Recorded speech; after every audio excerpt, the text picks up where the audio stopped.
नमस्कार साथियों, एक बार फिर आपका स्वागत है माई क्लासेज में। देखिए, आज का जो टॉपिक है वो राजस्थान के प्रतीक, सिंबल ऑफ राजस्थान, राजस्थान के प्रतीक चिन्हों के बारे में है। जो रीट मुख्य परीक्षा का सभी लेवल का सिलेबस भी है और आने वाली समस्त प्रतीक परीक्षाओं, चाहे RS हो, चाहे SI हो, चाहे बैंक हो, चाहे पटवार हो, ग्राम सेवक हो, सभी परीक्षाओं के लिए यूजफुल रहेगा। इसलिए कक्षाओं को देखिए, नोट्स बनाइए। देखिए, राजस्थान के प्रतीकों की बात करते हैं तो सबसे पहले साथियों बात करेंगे खेजड़ी की।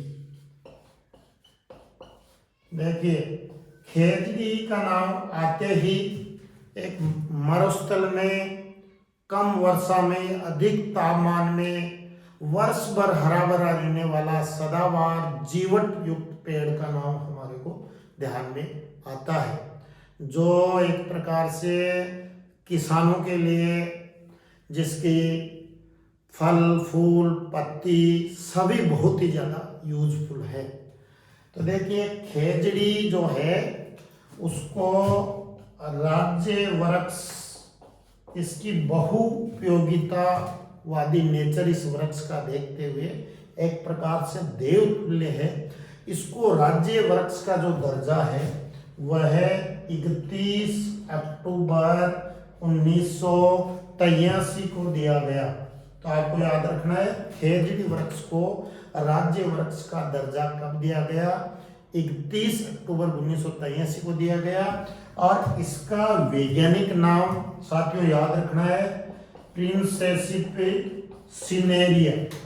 प्रिंसेसिप सिनेरिया इसका वैज्ञानिक नाम भी आपको ध्यान में रखना है। देखिए, खेजड़ी वृक्ष को राजस्थान का कला वृक्ष, राजस्थान का वंडर ट्री, रेगिस्तान का गौरव और किसान का अकाल मित्र भी कहा जाता है। अकाल मित्र की संज्ञा दी जाती है क्योंकि अकाल के समय कई बार तो 3 प्रकार का अकाल पड़ जाता है, जिसमें आपके अनाज की, आपके एक प्रकार से वर्षा की, एक जानवरों के लिए चारे की, सबकी समस्या हो जाती है। ऐसी स्थितियां बार बार राजस्थान में होती हैं। तो उस समय भी एक सच्चे साथी के रूप में जो साथ निभाता है वह खेजड़ी है, वो निभाता है। और ये बहुतायत रूप से राजस्थान के पश्चिमी भाग में ये ज्यादा पाया जाता है।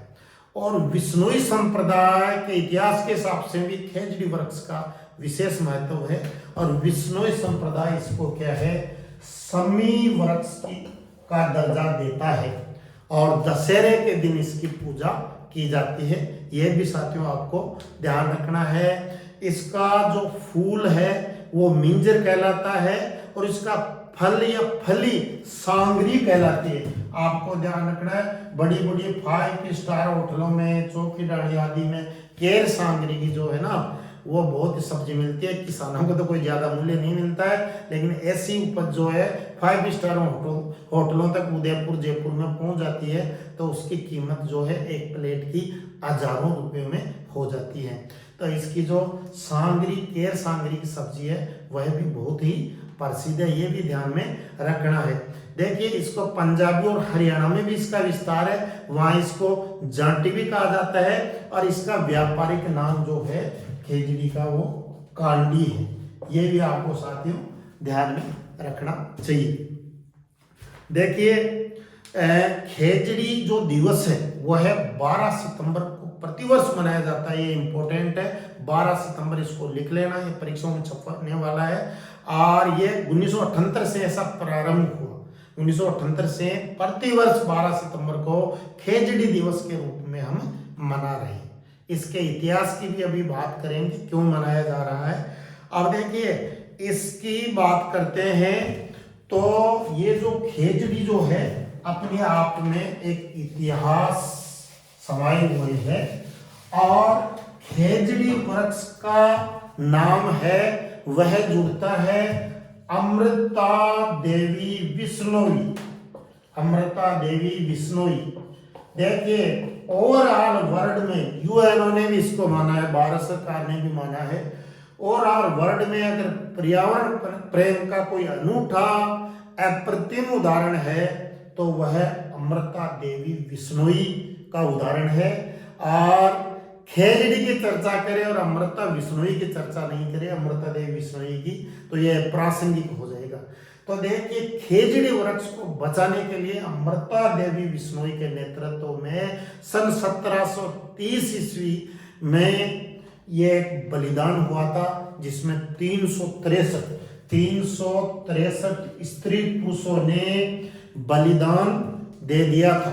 और अमृता देवी ने कहा था, सिर साटे रूख रहे तो भी सस्तो जान, यानी अगर एक वृक्ष रूख को बचाने के लिए सिर का बलिदान देना पड़े तो भी वो सौदा सस्ता है, कि सिर साटे रूख रहे तो भी सस्ता जान। तो यह पर्यावरण प्रेम का जो है विश्व में कहीं भी अनूठा उदाहरण ऐसा दूसरा नहीं मिलता। इस वृत्तांत को देखिए पूरा बताते हैं।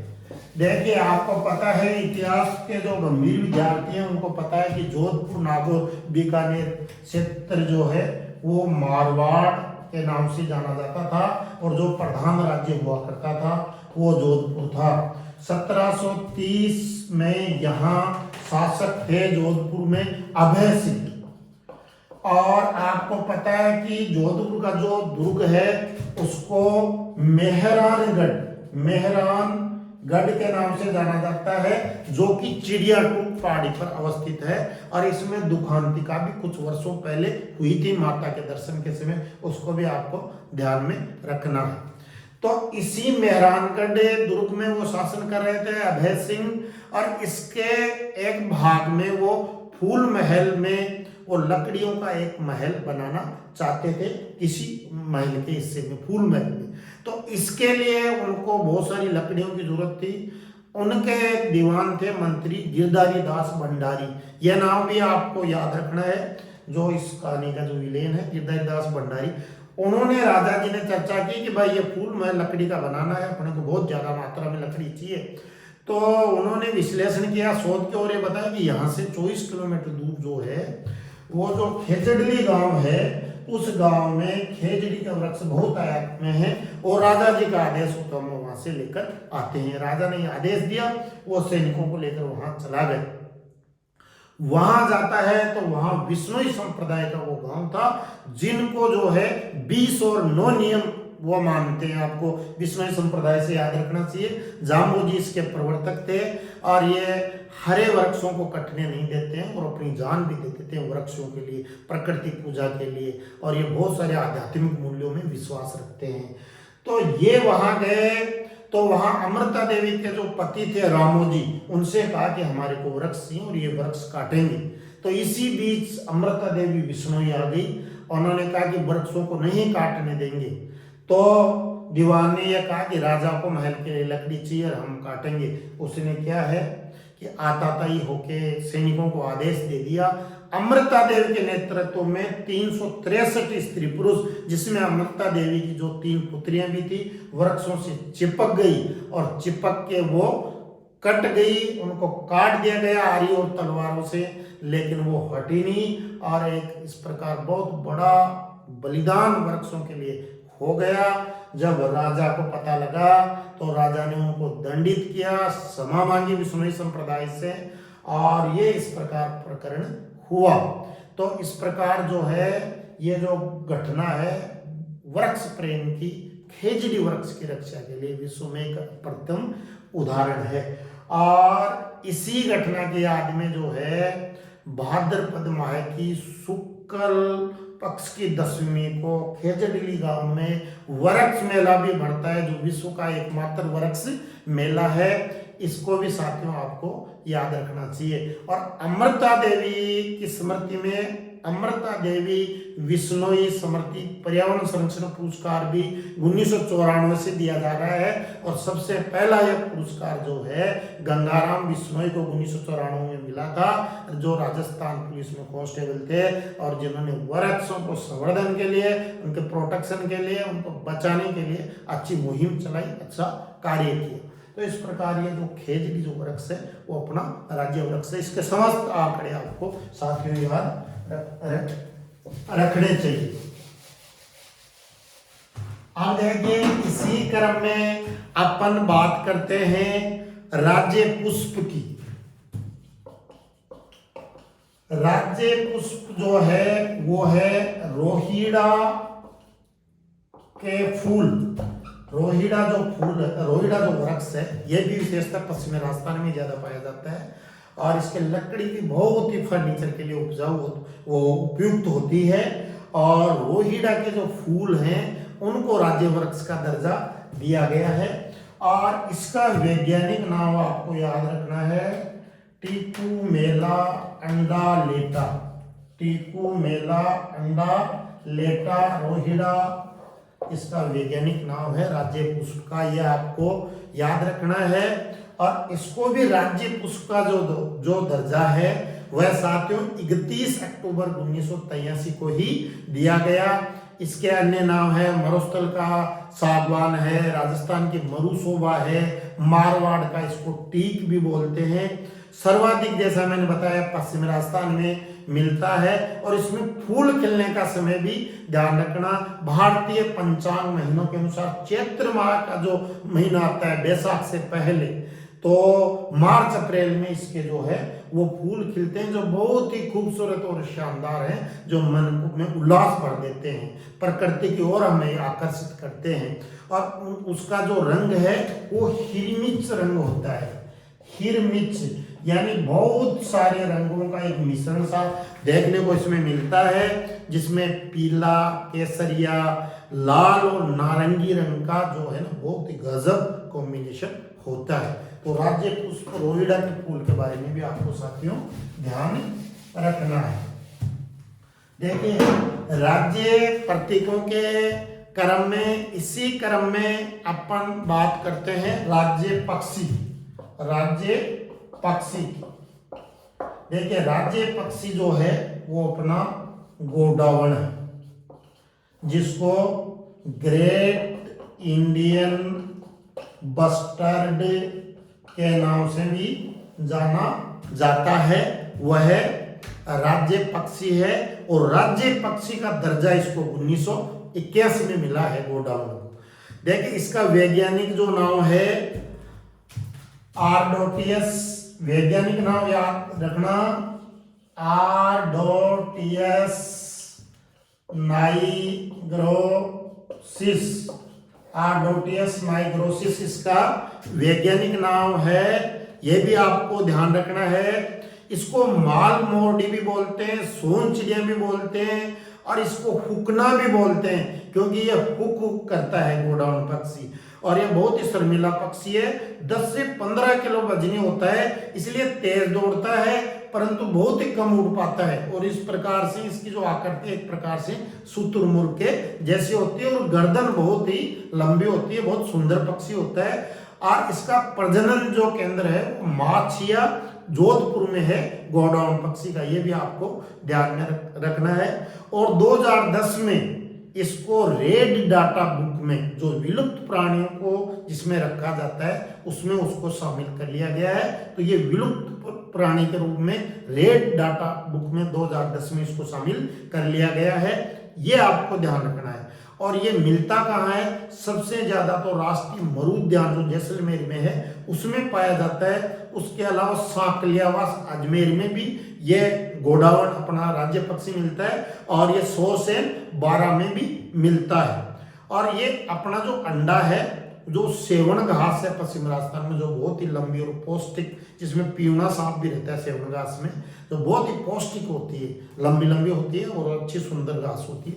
तो उसे सेवन घास में जो है ये अपना जो गोडावण है अपना अंडा देता है प्रजनन की।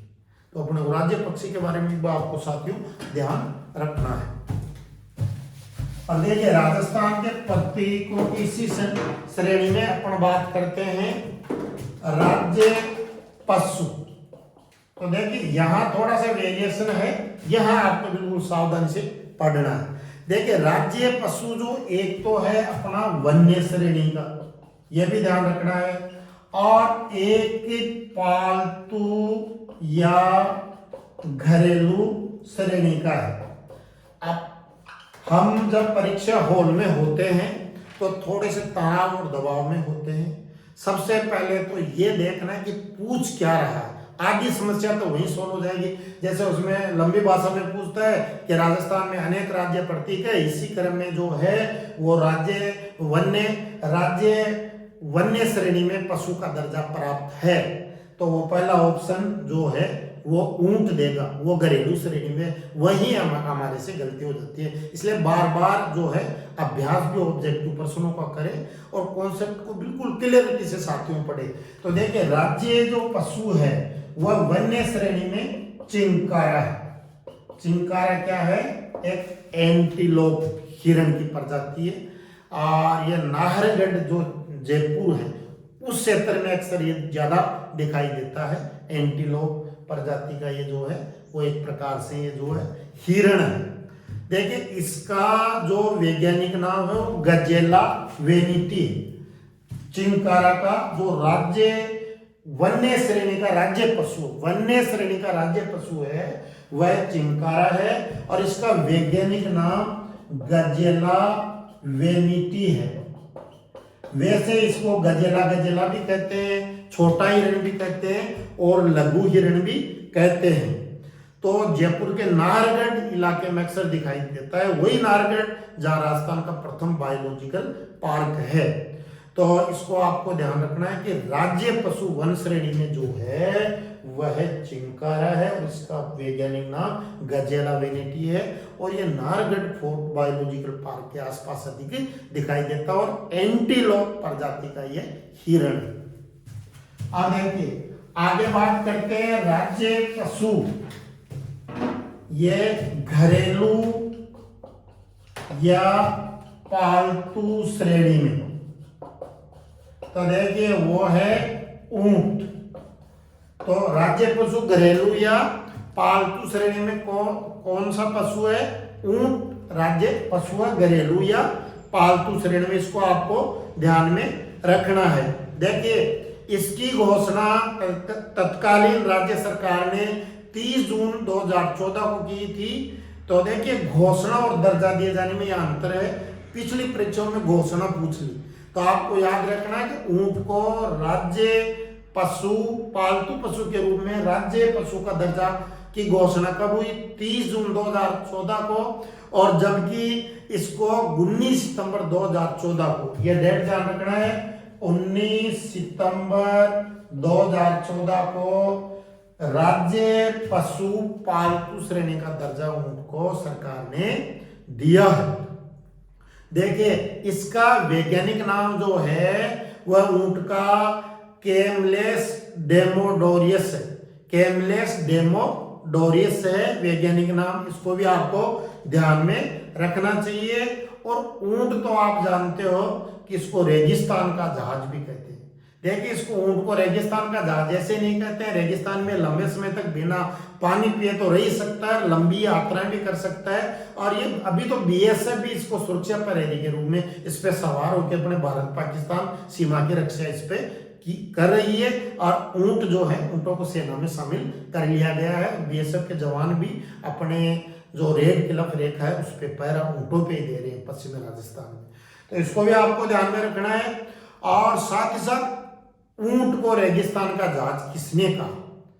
तो ये भी एक प्रश्न बनता है। ये कर्नल जेम्स टॉड ने कहा, जो एक पॉलिटिकल एजेंट राजपूताने में था, जिसने एनाइलेशन एंटिक्वीज ऑफ राजस्थान जो है वो किताब लिखी है, travels in west in India किताब भी लिखी है, और राजस्थान के इतिहास का जो उनके तथ्यों को प्रमाणिक माना जाता है। उन्होंने इसको जो है ऊंट को जो है वो एक प्रकार से रेगिस्तान का जहाज कहा जाता है। तो जो ऊंट जो है आपको साथियों ध्यान रखना है वह पालतू या डोमेस्टिक श्रेणी में राज्य पशु का इसको दर्जा दिया गया है, और ये 19 सितंबर 2014 को दिया गया है। ऊंट के अन्य सामान्य तथ्य भी ध्यान रखने हैं, जैसे उस्त कला ऊंट पे की जाती है, हिसामुद्दीन इसके बड़े कलाकार थे बीकानेर क्षेत्र के। उसके अलावा जो नाचना जैसलमेर का ऊंट है वो पूरे वर्ल्ड में बहुत ही ज्यादा प्रसिद्ध है। ऊंटों में सर्रा रोग पाया जाता है, और ऊंट को पालने वाली जो जाति है वो राईका जाति है। ये भी आपको ध्यान में रखना है। और ऊंट के बीमार होने पर, यह सर्वाधिक ट्रेडिशनल क्यों सर रहा है, ऊंट के बीमार होने पर जो है वो किस देवता की पूजा की जाती है, वो पाबू जी की पूजा की जाती है, आपको ध्यान में रखना चाहिए। और राजस्थान में ऊँटे पाबू जी लेके आए थे अपने ससुराल से, ये बात भी आपको ध्यान में रखनी चाहिए। तो इस प्रकार जो ऊँट जो है हमारा घरेलू श्रेणी में जो है वह राज्य पशु है। अब देखिए, अब बात करते हैं थोड़ी सी रोचक जो आप में उमंग भर देगी, राज्य या राजकीय नृत्य। राज्य या राजकीय नृत्य, देखिए ये घूमर है। घूमर में लहर के घूम की जो छटा होती है ना, वो बहुत ही दर्शनीय होती है। ये सिर्फ महिलाओं के द्वारा किया जाता है। ये एक प्रकार से रजवाड़ी नृत्य है।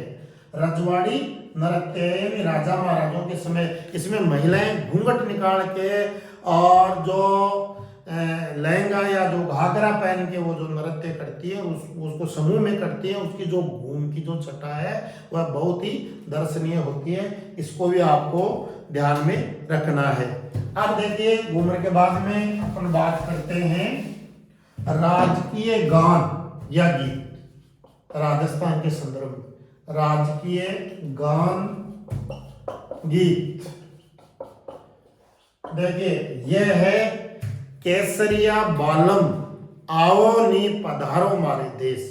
केसरिया बालम आओ नी पधारो मारे देश, यह हमारा राजकीय गान है और हमारे राजस्थान की जीवन संस्कृति की बहुत ही शानदार यह पहचान है ये। और देखिए, ये ऐसे नहीं गाया जाता, ये मांड गायकी में गाया जाता है, जिसमें पूरे गले के सुर ताल जो है आसमान पे पहुंच जाते हैं। ये आम व्यक्ति की शैली में गाने की बस की बात नहीं है। कुछ कलाकारों को भगवान ने अद्भुत जो कंठ और कला दी है वो ही गाते हैं। तो ये मांड गायकी में जो राजस्थान का राजकीय या राज्य गीत है, केसरिया बालम आओ नी पधारो मारे देश, ये गाया जाता है कौन सी शैली में? मांड गायकी शैली में। और सबसे प्रथम बार केसरिया बालम आओ नी पधारो मारे देश, ये जो राज्य गान है उसको किसने गाया? इसमें यहाँ वेरिएशन आता है कि उसमें कैंडिडेट प्राय भूल जाते हैं, या अल्लाह जिलाई बाई की जगह इसका नाम लेते हैं, इसकी जगह उसका लेते हैं। तो देखिए, मांड गायकी शैली में जो आओ ना पधारो मारो देश, ये जो अपना राज्य गीत है, राज्य गान है, उसको गाया था उदयपुर की मांगी बाई। उदयपुर की मांगी बाई, उदयपुर की मांगी बाई ने केसरिया बालम आओ नी पधारो मारे देश राज्य गान को सबसे पहली बार गाया था। परंतु इसको पूरे विश्व में पॉपुलर बनाया, देश विदेश में, वह अल्लाह जिलाई बाई ने बना। तो विश्व जो ख्याति है वह आओ केसरिया बालम आओ नी पधारो मारे देश को जो विश्व स्तरीय ख्याति जो है, यहाँ से लेकर यूरोप तक, अमेरिका तक जो देश विदेश में दिलाई, वो कंठ थे अल्लाह जिलाई बाई के। यूट्यूब पे तो आज अल्लाह जिलाई बाई की मांड गायकी शैली में आप पीरियड लेते ही देख सकते हो कि उसमें कंठों के जो तार हैं, सुर हैं, वो कहाँ तक पहुंच रहे हैं, उसको आप देख सकते हो। तो अल्लाह जिलाई बाई, इसने जो है मांड गायकी शैली में पूरी दुनिया में इसको विख्यात किया है। एक बात और इसमें आपको ध्यान रखना है, अपना जो पर्यटन विभाग है आरटीडीसी, उसका एक स्लोगन वाक्य होता है। तो उसका पर्यटन विभाग का स्लोगन वाक्य है पधारो हमारे देश। तो ये इसी गायन से अनुप्रेरित है, ये भी आपको ध्यान रखना है। 2013 से 18 तक जो बीजेपी सरकार थी, उसने पर्यटन विभाग का जो स्लोगन है वो ये कर दिया था, जाने क्या दिख जाए। तो बाद में जब गहलोत सरकार 2018 में पुनः रिपीट हुई, तो उन्होंने ये कहा कि ये स्लोगन तो मुख्यमंत्री साहब ने कहा कि मोरे को जच नहीं रहा है, ऐसे क्या दिख जाएगा ना, इसको उठाओ, और ये करवाया पधारो हमारे देश। तो वर्तमान में पर्यटन विभाग का स्लोगन वाक्य भी है, इसको भी साथियों आपको ध्यान रखना है। अब देखिए, राज्य प्रतीकों की बात हो और राज्य खेल की बात ना हो, ऐसा नहीं हो सकता। तो अब बात करेंगे राज्य खेल। देखिए, राज्य खेल से पहले आपको ध्यान होना चाहिए कि हमारा जो राष्ट्रीय खेल है वो हॉकी है। और अभी 2021 में जो 2020 टोक्यो ओलंपिक है उसमें 41 वर्षों बाद मनप्रीत सिंह की अगुवाई में भारत की टीम जो है वो कांस्य पदक लेके आई है। और उससे पहले लगातार जो है 6 बार गोल्ड मेडल और उसके बाद में 2 गोल्ड मेडल और 8 गोल्ड मेडल भी भारत ने जीते हैं हॉकी में। हमारा राष्ट्रीय खेल है। और महिला टीम के जो कैप्टन है रानी रामपाल है, बड़ी स्टाइलिश खिलाड़ी है, पूरी दुनिया उनकी फैन है। और अभी साथियों हॉकी का नाम याद आया तो आपको ध्यान रखना चाहिए, अभी उड़ीसा की राजधानी भुवनेश्वर में जो है वो विश्व कप हॉकी चल रही है, तो उसका भी आपको तथ्यों को ध्यान रखना चाहिए। ये मैंने एक ओलंपिक खेलों का इतिहास पीरियड लिया था 35 मिनट का, उसमें पूरी डिटेल दी हुई है, आप डिस्क्रिप्शन में इसको देख सकते हो। अब देखिए राज्य खेल की बात करते हैं तो राज्य खेल है बास्केटबॉल। बास्केटबॉल राज्य खेल क्यों है? क्योंकि राजस्थान एक वीरों की धरती है और राजस्थान में लंबी कदकाठी के खिलाड़ी जो विशेषतः शेखावाटी क्षेत्र में और पश्चिमी राजस्थान में अन्य जगहों पर लंबे कदकाठी के खिलाड़ी जो मिलते हैं, और इसीलिए बास्केटबॉल जो खेल है उसने राजस्थान में विशेष जो है वह उन्नति की। और 1948 से लेकर 52 तक लगातार 5 बार राष्ट्रीय चैंपियनशिप भी जीती। इसलिए जो है 1948 में बास्केटबॉल को राज्य खेल का दर्जा दिया गया। इस खेल में 5 खिलाड़ी होते हैं, बहुत ही फैशन और स्टाइलिश जो है वो खेल है। अमेरिका में तो इसके लिए बहुत बड़ी बास्केटबॉल जो है वो लीग भी होती है। इसमें 5 खिलाड़ी होते हैं, अपना राज्य खेल है ये। और राजस्थान में जो सर्वाधिक अर्जुन पुरस्कार मिले हैं किसी खेल में वो भी बास्केटबॉल में मिले हैं।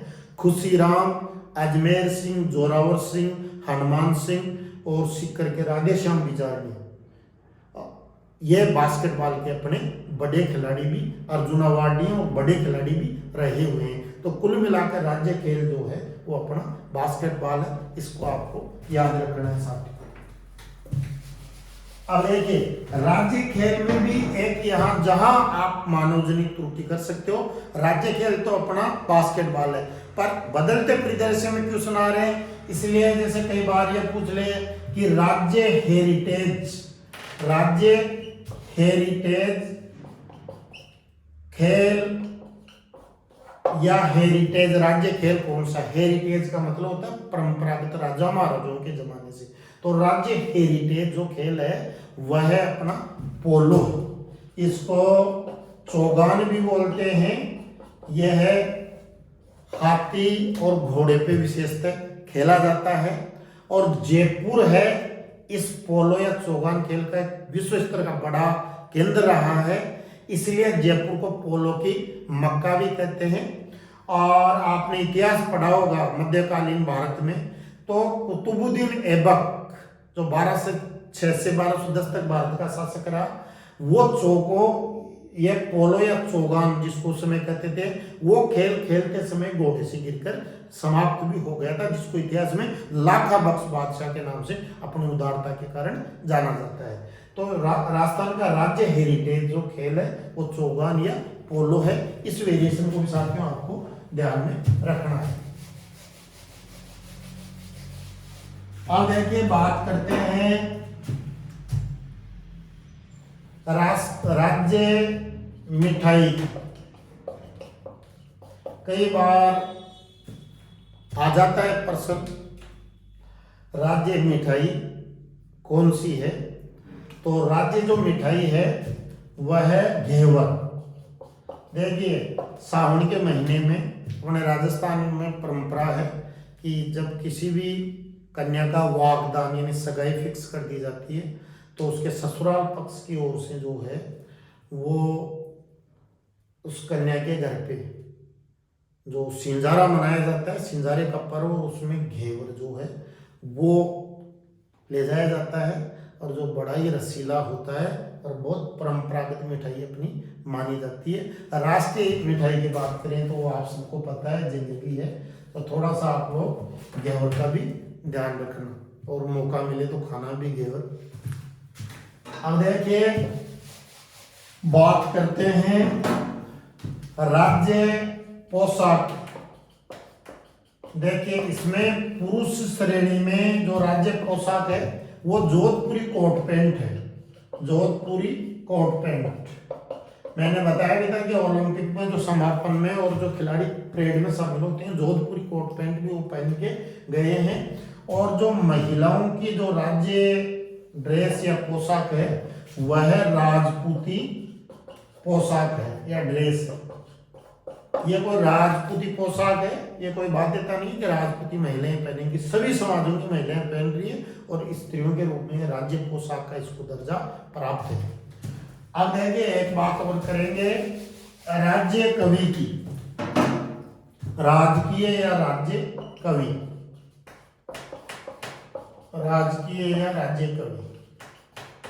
तो देखिए वो है सूर्यमल मिश्र, सूर्यमल मिश्र। ये कौन थे? बूंदी राजवंश के जो है वो राजकवि थे ये, और राम सिंह हाड़ा के दरबारी कवि थे। इनकी दो रचनाएं जो है वो विख्यात हैं। एक तो वीर सतसई और एक वंश भास्कर। वंश भास्कर में उन्होंने बूंदी का जो राजवंश था उसका राजा महाराजाओं की उपलब्धियों का जो है वो चित्रण किया है।